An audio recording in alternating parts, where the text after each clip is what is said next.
अखेर गरिबाच्या तोंडचा घास हिरावलाच. थकीत अनुदानाने त्रस्त शिवभोजन केंद्र संचालकांनी बंद केले केंद्र. चंद्रपूर शहरातील अत्यंत वर्दळीच्या बस स्टँड समोरील मयूर स्नॅक्स केंद्र बंद. राज्य सरकारच्या अनास्थेमुळे अखेर गरिबांच्या तोंडचा घास हिरावण्याची सुरुवात झालीच. राज्यातील 10 रुपयात पोटभर अन्न मिळणारी शिवभोजन योजना आता अखेरचा श्वास मोजत आहे.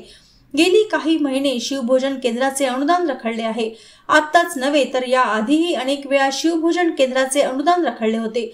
मात्र कच्चा माल आणण्यासाठी लागणारा पैसा भोजन केंद्र संचालक कसा तरी ढकलून नेत होते.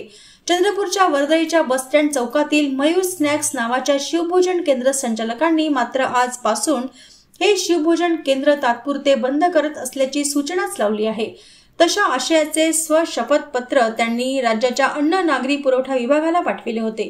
सातत्याने होणारी आर्थिक कुचंबणा आणि त्यातून निर्माण होणारे आर्थिक अरिष्ट यावर मार्ग काढण्यासाठी सर्व उपाय खुंटल्याचे सांगत हे केंद्र बंद करत असल्याचे त्यांनी स्पष्ट केले आहे.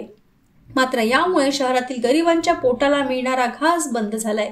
लाभार्थ्यांनी ही योजना तातडीने सुरू व्हावी अशी मागणी केली असून केंद्र संचालकांनी मात्र आर्थिक बाबींविषयी हतबलता व्यक्त केली. सरकार साहेब, आमची भूकमारी कोण मिटवणार आहे? आमच्या मागे लागली का तुम्ही? गरिबी मिटवण्यात लागली का पूर्ण? आम्ही कशी जेवत होतो 10 रुपयात, कशी पोट भरत होतो, पण आता भूकमारी करून टाकली तुम्ही. का बरं असं का करताय साहेब?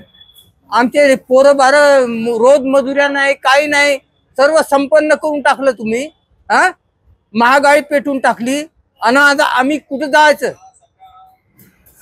साहेब, एवढी विनंती करतो, हे आमचं शिवभोजन तुम्हाला चालूच करावं लागेल. आता काय करणार साहेब?